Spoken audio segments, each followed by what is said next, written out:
माल तगड़ा कहिला बा कमाल हमार। नमस्कार दोस्तों, जैसा कि आप लोग जानते हैं भोजपुरी के पावर स्टार पवन सिंह के साथ में काजल राघवानी ने लगाया जबरदस्त ठुमका। दोस्तों क्या इस खबर की पूरी जानकारी बताएंगे आपको इसी वीडियो में। इससे पहले आपसे एक छोटी सी रिक्वेस्ट करना चाहूँगा, प्लीज़ वीडियो को लाइक करिए, चैनल पे नए हैं तो चैनल को सब्सक्राइब करिएगा।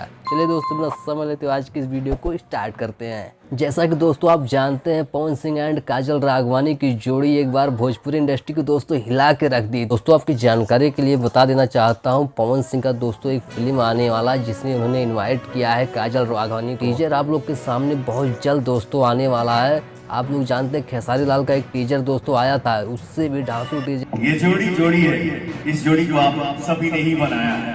आई लव यू, से लव यू, से I love you too. से इतने तोरा प्यार जागा मुआ।